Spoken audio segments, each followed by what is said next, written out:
হুজুর পাক সাল্লাল্লাহু আলাইহি ওয়াসাল্লাম তাকে রাতের বেলায় মসজিদুল হারাম থেকে কোথায় নিয়েছেন? মসজিদুল আকসা পর্যন্ত পরিভ্রমণ করিয়েছেন। যার চারদিকে আমি পর্যাপ্ত পরিমাণ বরকত দান করেছি। অনেক কিছুই ঘটেছে, বলতে গেলে বিষয় আলোচনা করতে হবে। আর যাতে আমি তাকে আমার পুত্রদের কিছু নিদর্শন দেখিয়ে দিই। পুত্রদের নিদর্শন দেখার জন্যই মসজিদুল আকসা পর্যন্ত, মক্কা থেকে মসজিদুল আকসা পর্যন্ত ভ্রমণ করিয়েছেন। নিশ্চয়ই তিনি সর্বশ্রোতাকে মহান আল্লাহ রাব্বুল আলামিন, এবং তিনি সর্বদ্রষ্টা। তিনি সবকিছু দেখেন, এমন কোনো কিছু দেখেন না এমনটা নয়, সমস্ত কিছুই তিনি দেখেন। তিনি হলেন আমাদের আল্লাহ রাব্বুল আলামিন। রাসূলুল্লাহ সাল্লাল্লাহু আলাইহি ওয়াসাল্লামের 50 বছর বয়সে, ওই যে নবুয়তের দশম বর্ষে 26 দিবাগত রাত, অর্থাৎ 27 রজব রাতে মক্কার সকলেই, কিন্তু শুধু মক্কার মানুষরা, মক্কার পাখিরা, তারাও কিন্তু নিদ্রা মগ্ন অবস্থায় ছিল, ঠিক না? নিদ্রিত অবস্থায় ছিল। এবং সমগ্র জনপদ যেগুলো ছিল, সমগ্র জনপদ ছিল একেবারে নীরব নিথর, ঠিক না? যেহেতু গভীর রাত, রাসূলুল্লাহ সাল্লাল্লাহু আলাইহি ওয়াসাল্লাম ওই রাতে কাবা শরীফের চত্বরে হাতিমে অথবা কারো মতে উম্মে হানি রাদিয়াল্লাহু আনহার ঘরের এক কামরা তিনি ঘুমিয়েছিলেন। কথা বোঝা গেছে? ঘুমিয়েছিলেন।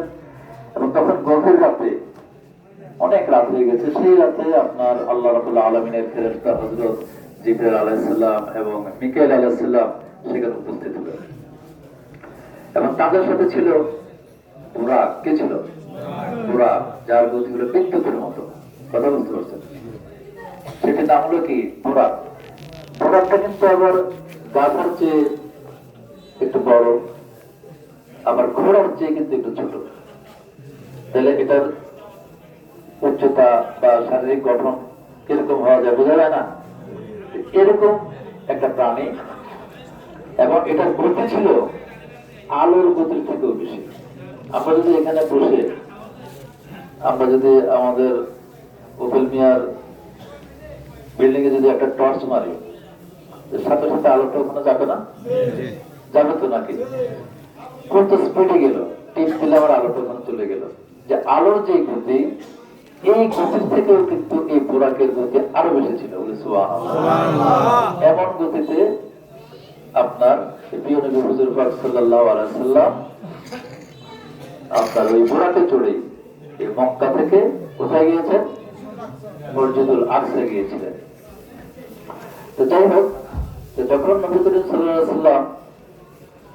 আলাইহি ওয়াসাল্লামকে ফেরেশতারা কোথায় নিয়ে গেল?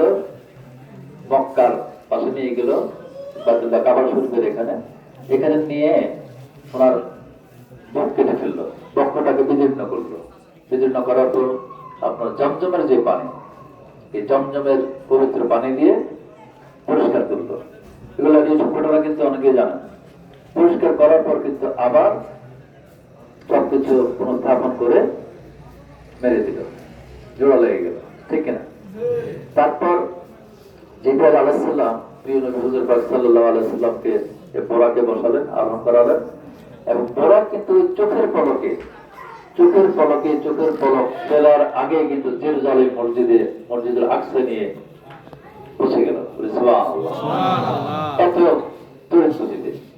তো হযরত জিবরাইল আলাইহিস সালাম রাসূলুল্লাহ সাল্লাল্লাহু আলাইহি ওয়াসাল্লামকে নিয়ে মসজিদুল আকসার ভিতরে ঢুকলেন, প্রবেশ করলেন। তো সেখানে পূর্ব থেকে কিন্তু অপেক্ষা করছিল অনেক নবী রাসূল। তাদের একটা বিশাল জামাত সেখানে অনুষ্ঠিত হলো, 2 রাকাত নামাজ হলো। এবং সেই 2 রাকাত নামাজে ইমামতি করলেন কে? আমাদের প্রিয় নবী হুজুর পাক সাল্লাল্লাহু আলাইহি ওয়াসাল্লাম। তিনি যে সমস্ত নবী রাসূলের ইমাম, তিনি যে নবী রাসূলের ইমাম, এখানে হলো তার সবচেয়ে স্পষ্ট প্রমাণ, ঠিক না? কারণ সমস্ত নবী রাসূল ওনার পিছে ইকতিদা করেছে, নামাজ পড়েছে, আর তিনি ইমামতি করেছেন। সেই জন্য বলা হয় সকল নবীকে শ্রেষ্ঠ নবী, ইমাম হলো আমাদের প্রিয় নবী হুজুর পাক সাল্লাল্লাহু আলাইহি ওয়াসাল্লাম। তো যাই হোক, নামাজের পর জিবরাইল আলাইহিস সালাম যে উপস্থিত যত নবী রাসূল ছিলেন তাদের সঙ্গে কিন্তু আনুষ্ঠানিকভাবে পরিচয় করাই দিলেন। এবং এই যে নৈশ ভ্রমণটা হলো, রাতের আধারের যে ভ্রমণটা হলো, এই নৈশল ভ্রমণের প্রথম অংশটা কিন্তু এখানেই শেষ, নামাজ পড়া পর্যন্ত। তো পবিত্র পুরাণের ভাষায় বাইতুল মুকাদ্দাস পর্যন্ত পরিভ্রমণটা, যে বাইতুল মুকাদ্দাস পর্যন্ত তিনি যে পরিভ্রমণ করলেন, কোথা থেকে? মক্কা থেকে। এই পরিভ্রমণটার নাম দেওয়া হয়েছে ইসরা। কি বলা হয় এটাকে? ইসরা বলা হয়েছে। তো এখান থেকে তার ঊর্ধ্ব জলে ভ্রমণের পালা শুরু হয়। উনি যে ঊর্ধ্ব জগতে আর শাহজিমে গেলেন, তার যাত্রাটা শুরু হয় কোথা থেকে? মসজিদুল আকসা থেকে। তো সাথে ছিলেন কে? হযরত জিবরাইল আলাইহিস সালাম। তো মুহূর্তের মধ্যে তিনি প্রথম আসমানে তার পথে পৌঁছে গেলেন। প্রথম আসমানে, প্রথম আসমানে তার পথে পৌঁছার পরে সেখানে কিন্তু গেটে কিন্তু ফেরেশতা ছিল, তার রক্ষী ছিল। তো ওই ফেরেশতা তার পরিচয় জানতে চাইলেন জিবরাইল আলাইহিস সালামকে, যিনি কে? রাসূলুল্লাহ সাল্লাল্লাহু আলাইহি সাল্লামের পরিচয় জিবরাইল আলাইহিস সালাম তুলে ধরলেন, যিনি আল্লাহর নবী, আল্লাহর হাবিব হুজুর পাক সাল্লাল্লাহু আলাইহি সাল্লাম।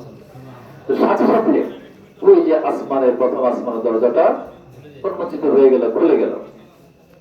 তো ফেরেশতাগণ সেখানে সারিবদ্ধভাবে দাঁড়িয়ে হুজুর পাক সাল্লাল্লাহু আলাইহি সাল্লামকে বিপুলভাবে সম্বর্ধনা দিলেন। সুবহানাল্লাহ।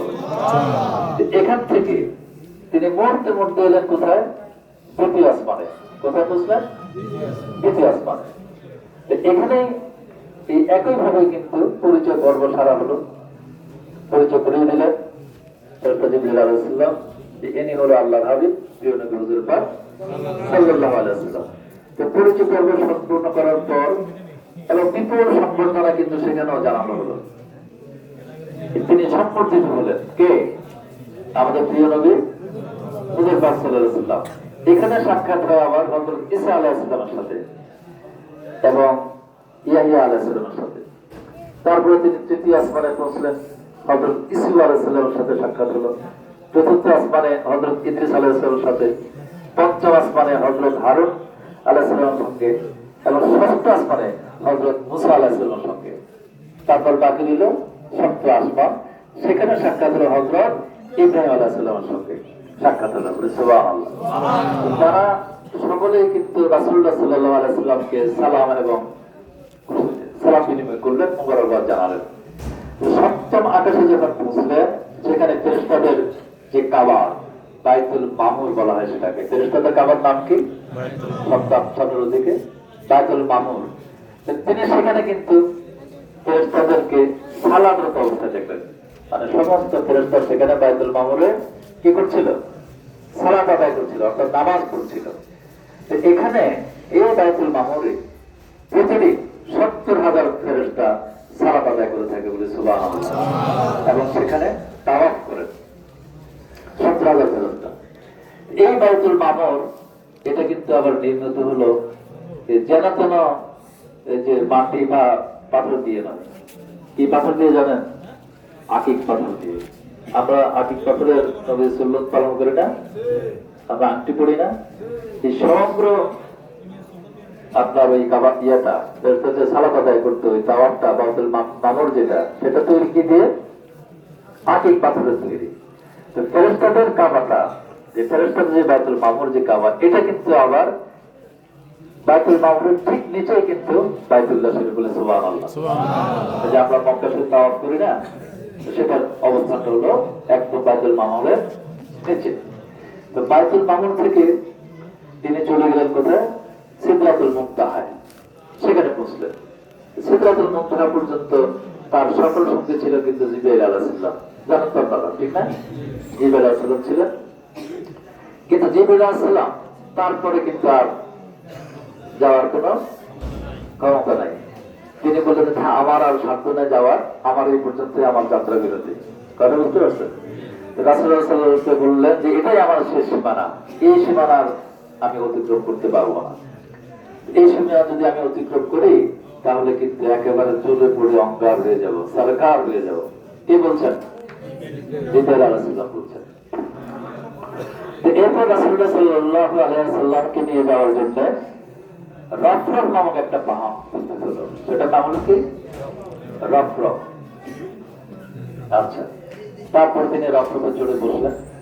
70,000 নূরের পথটা পাড়ি দিয়ে আল্লাহ রাব্বুল আলামিন আরশে আজিমে তিনি উপস্থিত হলেন। সুবহানাল্লাহ। তিনি একেবারে আমাদের সৃষ্টিকর্তা মহান আল্লাহ রাব্বুল আলামিনের নিকট থেকে নিকটতর অবস্থান করতে লাগলেন। এবং বলা হয়েছে পবিত্র কোরআনুল কারীমের বর্ণনায় যে আল্লাহ সুবহানাহু ওয়া তাআলা এবং নবীজির মধ্যে যে দূরত্ব ছিল সেটি দুইটি ধনুকের দূরত্বের মতো। ধনুক পর্যন্ত ধনুক আছে না, দুই ধনুকের দূরত্ব ছিলেন। অনেকে তো এটা বিশ্বাসই করে না যে আল্লাহর সাথে সাক্ষাৎ হয়েছে। আছে কি না এরকম? আছে না? আছে। তা আমরা তো বিশ্বাস করি এসব, এবং এই জন্যই আমাদের ঈমানটা দৃঢ়, নাকি? তো পবিত্র কোরআনুল কারীমের বর্ণনা অনুযায়ী তিনি আল্লাহ রাব্বুল আলামিনের সাথে তার যে দূরত্ব ছিল এটা দুই ধনুকের দূরত্বের পরিমাণ ছিল। তো আল্লাহ রাব্বুল আলামিনের দিদার লাভ করলেন সেখানে। আল্লাহ রাব্বুল আলামিন যা ওহী করার সেই ওহী তিনি করলেন। তো পবিত্র কোরআন কারীমে আল্লাহ রাব্বুল আলামিন বলেন সূরা আন-নাজমের 17 এবং 18 এই দুটি আয়াত আল্লাহ বলেন। যেমন 17 নং আয়াতে বলেছেন মা যাকাল বাসারু ওয়া মা তাগা, তার দৃষ্টি বিভ্রম হয়নি এবং সীমা লঙ্ঘন হয়নি। কার সম্পর্কে বলা হলো? নবীজি সম্পর্কে, হুজুর সাল্লাল্লাহু আলাইহি ওয়াসাল্লাম সম্পর্কে। 18 নং আয়াতে বলা হলো লাকাদ রাআ মিন আয়াতি রাব্বিহিল কুবরা, নিশ্চয়ই সে তার পালনকর্তার মহান নিদর্শনাবলী অবলোকন করেছে। এই ঘোষণা কে দিলেন? আল্লাহ দিলেন। তার মানে আল্লাহর যে নিদর্শনাবলী সমস্ত কিছু কিন্তু আল্লাহ রাব্বুল আলামিন তার দুই হাবিবকে দেখিয়েছেন। তো মিরাজের মাধ্যমে রাসূলুল্লাহ সাল্লাল্লাহু আলাইহি ওয়াসাল্লামের সৃষ্টি জগতের সকল প্রকাশ্য এবং অপ্রকাশ্য যত রহস্য আছে সরজমিনে সেগুলো আমাদের প্রিয় নবী হুজুর পাক সাল্লাল্লাহু আলাইহি ওয়াসাল্লাম সচক্ষে প্রত্যক্ষ করেছেন, দেখেছেন তিনি। আর দেখলেন কি আল্লাহ রাব্বুল আলামিনের অসীম যে নিয়ামতগুলো এবং কুদরতের যে সমস্ত নিদর্শন সমস্ত কিছু আমাদের প্রিয় নবী দেখেছেন। আরো দেখেছেন তিনি বেহেশত, তিনি দেখেছেন সুযোগ এবং শাস্তির যে বিভিন্ন ধরনের ধরন এবং উপকরণ সমস্ত কিছুই কিন্তু আমাদের প্রিয় নবী হুজুর পাক সাল্লাল্লাহু আলাইহি ওয়াসাল্লাম সচক্ষে দেখেছেন। এই সময় উম্মতের উপর আল্লাহ রাব্বুল আলামিন প্রথম কিন্তু 50 ওয়াক্ত নামাজ ফরজ করেছিলেন। জানেন তো সবাই, তাই না? 50 ওয়াক্ত নামাজ ফরজ করেছিলেন। কিন্তু মানুষের পক্ষে কিন্তু এই 50 ওয়াক্ত নামাজ আদায় করা অনেক কঠিন হয়ে যাবে। যার কারণে হযরত মুসা আলাইহিস সালামের পরামর্শক্রমে এবং আখির নবী হুজুর পাক সাল্লাল্লাহু আলাইহি ওয়াসাল্লামের বারবার আবেদনের প্রেক্ষিতে করুণাময় আল্লাহ রাব্বুল আলামিন 50 ওয়াক্ত নামাজের স্থলে আমাদের জন্য 5 ওয়াক্ত নামাজ স্থির করে দিলেন, ধার্য করে দিলেন। সুবহানাল্লাহ। আর 50 ওয়াক্ত নামাজ যদি আমাদের দেওয়া হতো কি অবস্থা হতো? 5 ওয়াক্ত নামাজই তো আমরা ঠিক মতো আদায় করি না, ঠিক মতো আদায় করি না। এরপর রাসূলুল্লাহ সাল্লাল্লাহু আলাইহি ওয়াসাল্লাম আবার সেই ঘোড়াকে আরোহণ করে একই রাতের অন্ধকারে একেবারে নিমিষের মধ্যে বিদ্যুতের চেয়ে বেশি গতি সম্পন্ন ওই যানে চলে কোথায় আসলেন? রাতের অন্ধকারে নিমিষে একেবারে মক্কায় ফিরে আসলেন। বলে সুবহানাল্লাহ। তখনও কিন্তু হুজুর পাক সাল্লাল্লাহু আলাইহি ওয়াসাল্লামের যে বিছানা ছিল সেই বিছানা তখনও উষ্ণ ছিল, গরম ছিল। সুবহানাল্লাহ। এই অবস্থা চিন্তা করা তাহলে কতটুকু সময় তার এত বড় ঘটনা ঘটলো, কত বড় মুজিজা আমাদের প্রিয় নবী হুজুর পাক সাল্লাল্লাহু আলাইহি ওয়াসাল্লাম। তিনি যে পানিতে ওযু করে গিয়েছিলেন সেই পানিটা পর্যন্ত সেই মুহূর্ত পর্যন্ত কিন্তু গরম ছিল। সুবহানাল্লাহ। এই কথাটা কত বড় কুদরত! চোখের পলকে এতগুলো ঘটনা ঘটে গেল। মক্কা থেকে ইসলাম হলো, তারপরে বাইতুল মুকাদ্দাস গেল, ওখানে নামাজ পড়ালো, ইমামতি করলো, ওখান থেকে প্রথম আসমানে গেল, সম্বর্ধনা দিল ফেরেশতা করে, তারপরে এখান থেকে এভাবে যেতে যেতে সপ্তম আসমান পর্যন্ত পৌঁছলো, বাইতুল মামুরে পৌঁছলো, তারপর আরশে আজিমে আল্লাহর সাথে সাক্ষাৎ হলো, তারপরে আবার মক্কা থেকে ফিরে আসলো। এটা কি এক সেকেন্ডের ব্যাপার? কত যুগের ব্যাপার। চাঁদের দেশে যেতে গেলে তো কত বছর লাগে, একটা স্যাটেলাইট পাঠাতে কত সময় লাগে, প্রথম আসমান, তাই না? তাহলে এতগুলো ঘটনা হলো আসলে আর যে পর্যন্ত পৌঁছলো আবার আসলো, কিন্তু যে উজু করে গেলো, যে পানি দিয়ে উজু করে গেলো, সেই উজুর পানি এসে দেখলে গলাচ্ছে এবং ওনার বিছানাটা পর্যন্ত গরম ছিল। কতক্ষণ গরম থাকে, কিন্তু গরম ছিল। তারপরে কত স্বল্প সময়ের মধ্যে এরকম একটা মহা অলৌকিক ঘটনা আমাদের প্রিয় নবীর মাধ্যমে আল্লাহ রাব্বুল আলামিন ঘটিয়েছেন। তিনি তো মহান আল্লাহ, সবকিছু পারেন না, সবকিছু পারেন।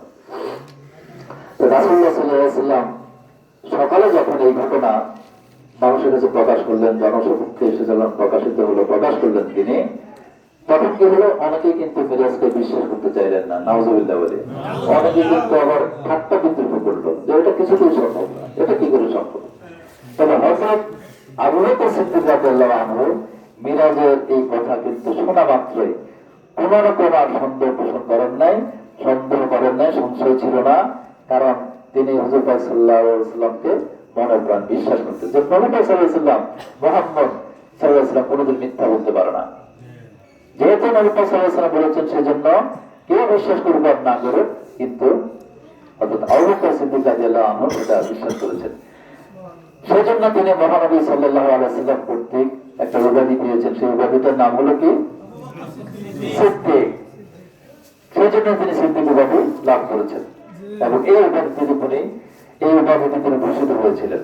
তারপর কি হলো, মুসলমানরা, অন্যান্য মুসলমান যারা ছিল, হযরত রাসূলুল্লাহ সাল্লাল্লাহু আলাইহি ওয়াসাল্লামের মিরাজের যে ঘটনা, মিরাজের গমনকে এবং প্রত্যাবর্তনকে সর্বান্তকরণে বিশ্বাস করলেন, একমাত্র আবু বকর সিদ্দিক রাদিয়াল্লাহু আনহুর কারণে।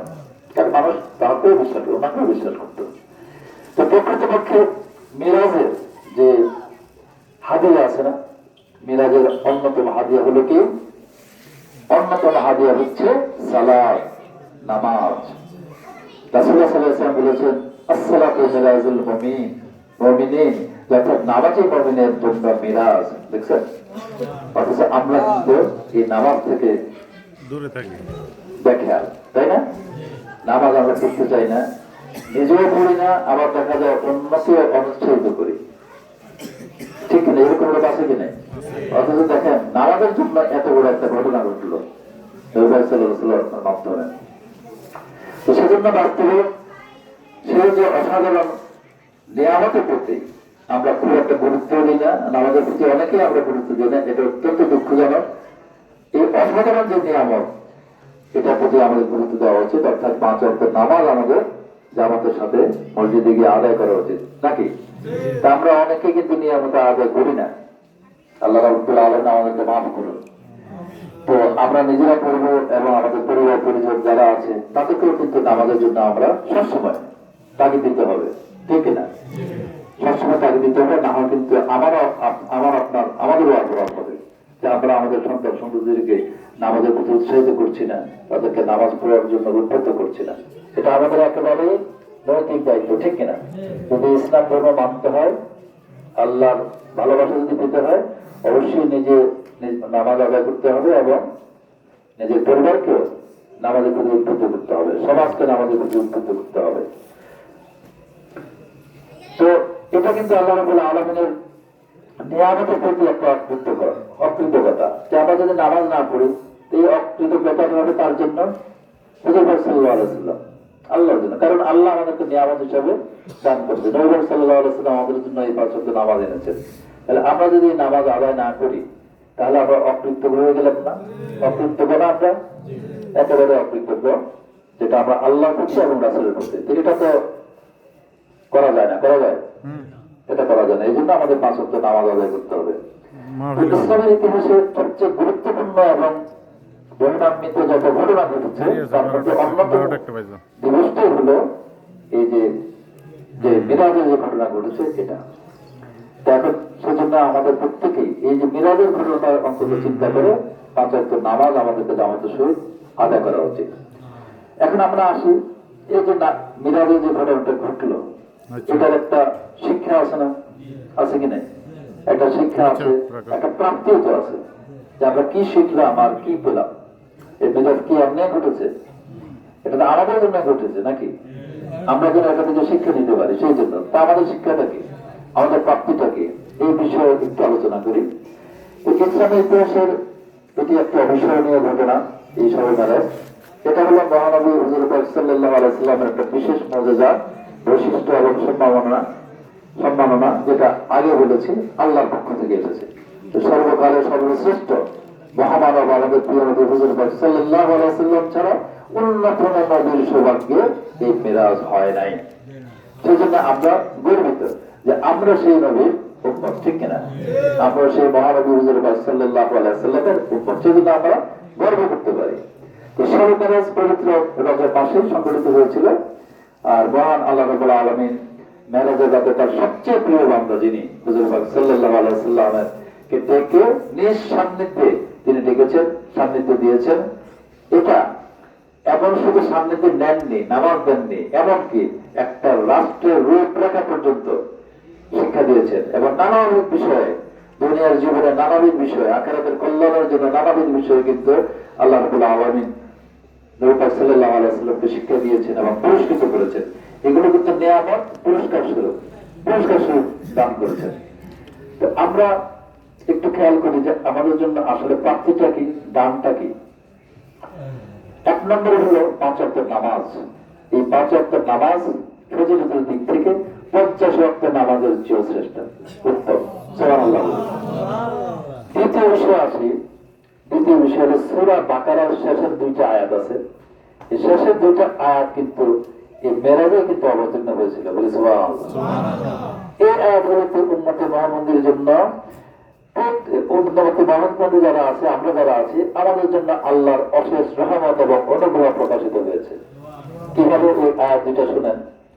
আল্লাহ রাব্বুল আলামিন এই সূরা বাকারার শেষ যে 2টা আয়াত 285 এবং 286, দেখেন আল্লাহ এখানে কি বলেন, তাহলে কিন্তু ক্লিয়ার হয়ে যাবে। আল্লাহ বলছেন, আমানার রাসূলু বিমা উনজিলা ইলাইহি মির রাব্বিহি ওয়াল মুমিনুনা কুল্লু আমানা বিল্লাহি ওয়া মালাইকাতিহি ওয়া কুতুবিহি ওয়া রুসুলিহি লা নুফাররিকু বাইনা আহাদিন মির রুসুলিহি ওয়া ক্বালু সামি'না ওয়া আতা'না গুফরানাকা রাব্বানা ওয়া ইলাইকাল মাসির। যে আল্লাহ বলেন, একটু মনোযোগ দিয়ে শুনুন, যে রাসূল সাল্লাল্লাহু আলাইহি ওয়াসাল্লাম বিশ্বাস রাখেন ওই সমস্ত বিষয় সম্পর্কে যা তার পালনকর্তার পক্ষ থেকে তার কাছে অবতীর্ণ হয়েছে, এবং মুসলমানরাও সবাই বিশ্বাস রাখে আল্লাহর প্রতি, তার ফেরেশতাদের প্রতি, তার গ্রন্থ সমূহের প্রতি এবং তার পয়গাম্বরদের প্রতি। তারা বলে, আমরা তার পয়গাম্বরদের মধ্যে কোনো তারতম্য করি না। তারা বলে, আমরা শুনেছি এবং কবুল করেছি। আমরা তোমার ক্ষমা চাই, হে আমাদের পালনকর্তা, তোমাদের দিকে প্রত্যাবর্তন করতে হবে। সুবহানাল্লাহ বলে। এই শিক্ষাটা কোথা থেকে আসছে? মেরাজ থেকে। এই আয়াত মেরাজে নাযিল হয়েছিল। আসুন এবার 286 নং আয়াতে, সেখানে আল্লাহ বলেন, লা ইউকাল্লিফুল্লাহু নাফসান ইল্লা উসাহা লাহা মা কাসাবাত ওয়া আলাইহা মা ইকতাসাবাত রাব্বানা লা তুআখিযনা ইন নাসিনা আও আখতানা ربنا ولا تحمل علينا إسرا كما حملته على الذين من قبلنا ربنا ولا تحملنا ما لا طاقة لنا به واعف عنا واغفر لنا وارحمنا أنت مولانا فانصرنا على القوم الكافرين। এখানে আল্লাহ বলেন যে আল্লাহ কাউকে তার সাধ্যাতীত কোনো কাজের ভার দেন না। সে তাই পায় যা সে অর্জন করে এবং তাই তার উপর বর্তায় যা সে করে। হে আমাদের পালনকর্তা, যদি আমরা ভুলে যাই কিংবা ভুল করি তবে আমাদেরকে অপরাধী করো না। হে আমাদের পালনকর্তা, এবং আমাদের উপর এমন দায়িত্ব অর্পণ করো না যেমন আমাদের পূর্ববর্তীদের উপর অর্পণ করেছে। হে আমাদের প্রভু, এবং আমাদের দ্বারা ওই বোঝা বহন করিও না যা বহন করার শক্তি আমাদের নাই। আমাদের পাপ মোচন করো, আমাদেরকে ক্ষমা করো এবং আমাদের প্রতি দয়া করো। তুমি আমাদের প্রভু, সুতরাং কাফের সম্প্রদায়ের বিরুদ্ধে আমাদেরকে সাহায্য করো, আমাদেরকে সাহায্য করো কাফের সম্প্রদায়ের বিরুদ্ধে। এখন বোঝা গেছে এই আয়াতের অর্থটা হলো এটা, যেটা মেরাজে অবতীর্ণ হয়েছিল। তাহলে বোঝা গেল যে সূরা বাকারার শেষের 2টি আয়াতে মেরাজে অবতীর্ণ হয় এবং এই আয়াতগুলো উম্মতে মুহাম্মাদের প্রতি আল্লাহর অশেষ রহমত এবং অনুগ্রহ প্রকাশিত হয়েছে, হয় নাই? অর্থগুলো শুনছেন না? আচ্ছা, তিন নম্বর হলো উম্মতি মুহাম্মাদের মধ্যে যারা কখনো শিরক করে না, আমাদের মধ্যে কেউ কেউ শিরক করে না, শিরক করে না, তাদেরকে ক্ষমা করে দেওয়া হবে। এই ঘোষণা কিন্তু মেরাজে যাওয়া হয়েছিল, বলে সুবহানাল্লাহ। তারপর চতুর্থ বিষয় হলো নামাজে আমরা আত্মীয়তা পাঠ করি না, তাসবিহ পড়ি না, সেটাও কিন্তু মেরাজের উপহার, বলে সুবহানাল্লাহ। এটা আমরা আত্মীয়তা পড়ি, সবাই তো পারি ইনশাআল্লাহ, পারি না? পারি তো সবাই। আত্মীয়তুল্লাহ সালাওয়াতু আত-তাইয়্যিবাতু আসসালামু আলাইকা আইয়ুহান নবী ওয়া রাহমাতুল্লাহি ওয়া বারাকাতুহু আসসালামু আলাইনা ওয়া আলা ইবাদিল্লাহি সালিহিন আশহাদু আল্লা ইলাহা ইল্লাল্লাহ ওয়াহদাহু আশহাদু আন্না মুহাম্মাদান আবদুহু ওয়া রাসূলুহু, ঠিক না? তো অর্থটা হলো জান এবং মাল সর্বপ্রকার ইবাদতই আল্লাহর জন্য। এই পয়গম্বর আপনার উপর আল্লাহর কৃপা বরকত এবং শান্তি বর্ষিত হোক, আমাদের উপর এবং আল্লাহর পূর্ণবান বান্দাগণের উপর শান্তি বর্ষিত হোক। আমি সাক্ষ্য দিচ্ছি যে আল্লাহ কেউ উপাস্য নাই। আমি আরো সাক্ষ্য দিচ্ছি যে নিশ্চয়ই মুহাম্মদ সাল্লাল্লাহু আলাইহি ওয়াসাল্লাম তার বান্দা ও রাসূল। এই যে তাশাহুদ আত্মীয়তা আমরা, এটা কিন্তু মেরাজের থেকে প্রাপ্তি। আমরা এটা নামাজের মধ্যে পড়ি না? শেষ বৈঠকে আমরা এটা পড়ি, এটা আমরা পেয়েছি সেই মেরাজের উপহার হিসাবে। এরপরে আসি আল্লাহ রাব্বুল আলামিন যে মেরাজ থেকে ফিরে আসার পর সূরা বনী ইসরাঈলের 22 থেকে 37 নং আয়াতের মাধ্যমে 14টা দফা এই কবিতা মাওলাদের জন্য কিন্তু পেশ করেছেন। এই 14টা দফা বলে আমি শেষ করব। এখানে এক নম্বরে বলা হয়েছে আল্লাহর সাথে কাউকে শরীক করা যাবে না। কার সাথে শরীক করা যাবে না? আল্লাহর সাথে কাউকে শরীক করা যাবে না। তাহলে তুমি নিন্দিত ও অসহায় হয়ে পড়বে, তোমাকে মানুষ নিন্দা করবে এবং তুমি অসহায়ত্ব বোধ করবে যদি আল্লাহর সাথে তুমি কাউকে শরীক করো। এটা বিশ্বাস করেন তো আল্লাহর সাথে শরীক করা যাবে? শরীকের গুনাহ কিন্তু মাফ হবে না, যদি আল্লাহ ইচ্ছা করে মাফ করেন, সেটা হলো ভিন্ন কথা। তারপর 2 নম্বর হলো বাবা মার সাথে ভালো ব্যবহার করতে হবে। বলা হয়েছে বাবা মায়ের সাথে ভালো ব্যবহার করো, তাদের একজন ও উভয় বৃদ্ধ অবস্থায় যদি তোমাদের সামনে উপনীত হয় তাহলে তাদের সাথে কোন শব্দটি পর্যন্ত উচ্চারণ করবে না। আমরা তো কত বিরক্ত হই না বাবার প্রতি, অথচ কোরআন শরীফে বলা হয়েছে অনেকে তো একটু বিরক্ত বলি না, মা বাবার সাথে এই কোন শব্দটি পর্যন্ত না করার জন্য বারণ করা হয়েছে। তাদের ধমকের সুরে জবাব দিতে নিষেধ করা হয়েছে এবং তাদের সাথে মর্যাদা সহকারে কথা বলার কথা বলা হয়েছে এবং তাদের সামনে বিনয়ী থাকার কথা বলা হয়েছে এবং দোয়া করতে থাকো কিভাবে, হে আমার প্রতিপালক তাদের তেমনি লালন পালন করো যেমনি তারা শৈশবে আমাদের লালন পালন করেছেন। সূরা বনী ইসরাঈলের 23-26 নং আয়াত। ওয়াকুর রাব্বির হামহুমা কামা রাব্বায়ানি সগীরা, ঠিক না? এই আয়াত এগুলো বেশি বেশি করে পাঠ করতে হবে। 3 নম্বর বলা হয়েছে তোমাদের কৃতকর্মের জন্য আল্লাহর কাছে তওবা করো, তাহলে আল্লাহ তোমাদের অপরাধ ক্ষমা করে দিবেন। আল্লাহ ক্ষমাশীল না? তওবা করলে আল্লাহ রাব্বুল আলামিন ক্ষমা করে দিবেন। নিশ্চয়ই আল্লাহ তোমাদের মনের খবর জানেন। এটি হলো সূরা বনী ইসরাঈলের 25 নং আয়াত। 4 নম্বর বিষয় হলো আত্মীয় স্বজনকে তাদের অধিকার দাও, অধিকার থেকে বঞ্চিত করো না। আর মিসকিন যারা আছে, মুসাফির যারা আছে, তাদের হক আদায় করতে হবে, বনী ইসরাঈলের 26 নং আয়াতে বলা হয়েছে। 5 নম্বর হলো অপব্যয় করো না। আমরা অপব্যয় কিন্তু অপব্যয় করি, খামাখা খরচ করি না? অপব্যয় করার কথা নিষেধ করেছে যে নিশ্চয় অপব্যয়কারী শয়তানের ভাই, আর শয়তান সে প্রতিপালকের প্রতি অকৃতজ্ঞ। নাউযুবিল্লাহ। এটি হলো বনী ইসরাঈলের সূরা বনী ইসরাঈলের 27 নম্বর আয়াত। বনী ইসরাঈলের 28 নম্বর আয়াতে 4 নম্বর বিষয়টা আছে, হক দ্বারা হক আদায় তুমি যদি অপারগ হও, অসমর্থ হও, তাহলে তাদের সাথে অত্যন্ত নম্রভাবে তুমি কথা বলো, নরম সুরে কথা বলো। হক আদায় করতে পারো নাই, আল্লাহর কাছে মাপ চেয়ে নাও, তার কাছে মাপ চেয়ে নাও, তাকে সুন্দর করে নম্রভাবে তুমি সেই কথাগুলো, তোমার অপারগতার কথাগুলো তুমি বলে দাও। বনী ইসরাঈলের 28 নম্বর আয়াত। 7 নম্বরে বলা হয়েছে তোমরা যে ব্যয় করো, ব্যয়ের ক্ষেত্রে ব্যয় হিসেবে দিও না। ব্যয় করো ঠিক আছে, ব্যয় হিসেবে ব্যয় করবে না। আবার কৃপণতাও প্রদর্শন করো না। আমাদের মধ্যে অনেকে কৃপণ আছে, কারণের ইতিহাস তো জানেন, কৃপণ কারণ কি হয়েছিল কোরআনে আছে। এরকম কারণের মধ্যে তোমরা হয়েও না। আল্লাহ যাকে চান রিজিক বাড়িয়ে দেন, যাকে চান রিজিক কমিয়ে দেন, ঠিক না? বনী ইসরাঈলের 29 এবং 30 নম্বর আয়াত। সূরা বনী ইসরাঈলের 31 নম্বর আয়াত, সেটি 8 নম্বরের কথা, যে 8 নম্বর কথা দারিদ্র্যের ভয়ে সন্তান হত্যা করো না। অনেকে কিন্তু আমরা বিভিন্নভাবে সন্তান হত্যা করি, যে খাওয়াতে পারবো না সেই জন্য আমরা ভ্রূণ নষ্ট করে ফেলি, করি কি করি না, অ্যাবর্শন করে ফেলি, সন্তান নষ্ট করে ফেলি হসপিটালে গিয়ে, যে সন্তান জন্ম দিলে খাওয়াতে পারবো না। না, আল্লাহ নিষেধ করেছেন, এটা মহাপাপ।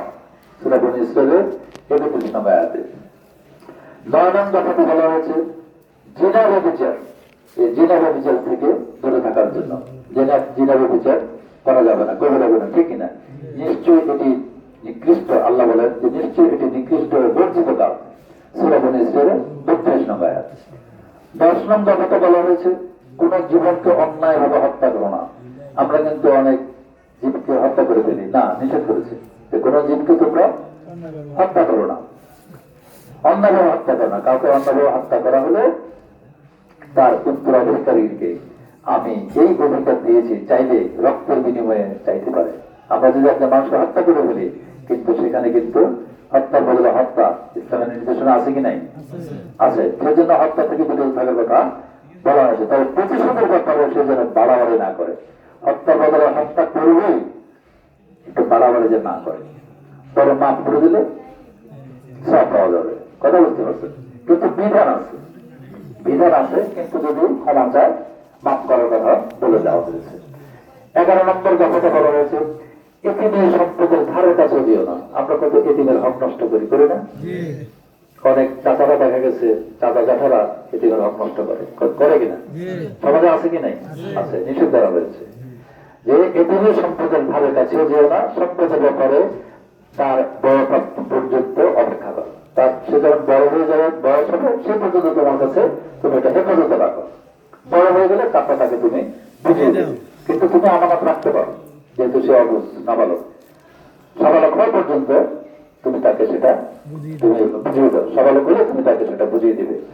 আর প্রতিশ্রুতি সম্পর্কে সচেতন থাকো। কাউকে প্রতিশ্রুতি দিলে সে রক্ষা করতে হবে প্রতিশ্রুতি। নিশ্চয়ই প্রতিশ্রুতি সম্পর্কে জিজ্ঞাসা করা হবে। আল্লাহ কোরআনের আয়াত, এটা বনী ইসরাঈলের ৩৪ নম্বর আয়াত। ১২ নং কথাতে বলা হয়েছে মেপে দেওয়ার সময় পূর্ণ মাপে দিবে। আমাদের ব্যবসায়ী শ্রেণী কি করে? মাপে কর দেয়, কত ধরনের কৌশল অবলম্বন করে কিভাবে মাপে কর দেওয়া যায়, ঠিক না? এবং দাড়ি পাল্লা যেন ঠিক ভাবে দেওয়া হয় সে কথা বলা হয়েছে। এটাই হলো উত্তম পন্থা এবং এর পরিমাণও শুভ। যদি তুমি ওজনটা ঠিক করে দাও, তোমার ব্যবসার জন্য ভালো, তোমার নিজের জন্য ভালো, আখিরাতের জন্য ভালো। বনী ইসরাঈলের ৩৫ নম্বর আয়াত। ১৩ নং কথাটা বলা হয়েছে যে বিষয়ে তোমার জ্ঞান নেই সেগুলো পিছনে লেগে না। তোমার জ্ঞান নাই এই বিষয়ে তুমি কেন এটা পিছিয়ে ঘুরো, অপব্যাখ্যা দাও, দরকার নাই। তোমার জ্ঞান নাই, তুমি স্টপ হয়ে থাকো, দরকার নাই, ওই ব্যাপারে তুমি বেশি আলোচনা করতে যেও না। নিশ্চয় চোখ, কান, অন্তর সবকিছু জিজ্ঞাসিত হবে। সুতরাং বেশি বাড়াবাড়ি করো, হ্যাঁ, এই চোখকে জিজ্ঞাসা করা হবে, হাতকে প্রশ্ন করা হবে, সাক্ষী দেবে, তারাও সাক্ষী দেবে, বাঁচা যাবে না। তো বনী ইসরাঈলের ৩৬ নং আয়াতে এটির উল্লেখ আছে। আর ১৪ নং কথা যেটা, সেখানে বলা হয়েছে জমিনে দ্বন্দ্ব সহকারে চলাফেরা করবে না। আমাদের তো অনেক শক্তিশালী লোক আছে, আছে না? অনেক মেম্বার আছে, চেয়ারম্যান আছে, এমপি আছে না? এই শ্রেণীর লোক বা সমাজে প্রভাব প্রতিপত্তি সম্পন্ন লোক, অনেক পয়সাওয়ালা আছে, কিন্তু দুনিয়াতে ব্যাপক করে চলে, ঠিক না? মানুষের গায়ে ঠেলা দিয়ে চলে, রাস্তা থাকতে চায় না, আছে কি না এরকম? সেই জন্য বলা হয়েছে জমিনে দ্বন্দ্ব সহকারে চলো না। তুমি তো কখনো জমিনে ফাটল ধরাতে পারবে না। এই দ্বন্দ্ব করে চলো, জমি কি ফাটাতে পারবে? তুমি জমি ফাটল ধরাতে পারবে না। এবং উচ্চতায় কখনো পাহাড় সমানো তুমি হতে পারবে না। এই যে আমি পাহাড় গুলো সৃষ্টি করেছি, তুমি কি দ্বন্দ্ব কেন করো? এই পাহাড় সমান কি তোমার উচ্চতা তুমি করতে পারবে? করতে পারবে? পারবে না। সেই জন্য বলা হয়েছে দুনিয়াতে দ্বন্দ্ব বলে তুমি চলবে না, দ্বন্দ্ব সহকারে চলবে না, দাম্ভিকতা দেখাবে না। সূরা বনী ইসরাঈলের ৩৭ নম্বর আয়াত। এই ১৪টা দফা কিন্তু শবে মেরাজের প্রকৃত শিক্ষা। বলে সুবহানাল্লাহ, সুবহানাল্লাহ। আপনারা বুঝে গেছে? তাহলে মেরাজ কি এমনি হলো নাকি? এমনি হলো? তো মেরাজ গেলাম, শুধু আমরা সারা বছর মেরাজের ঘটনা যদি আমরা ওয়াজ নসিহত করি, লাভ হবে? কোনো লাভ হবে না। মেরাজের দিনে আমরা এগুলো শুনলাম, আলেম ওলামা থেকে শুনলাম, মসজিদের ইমাম থেকে শুনলাম, শুনে শুনে কোনো লাভ হবে?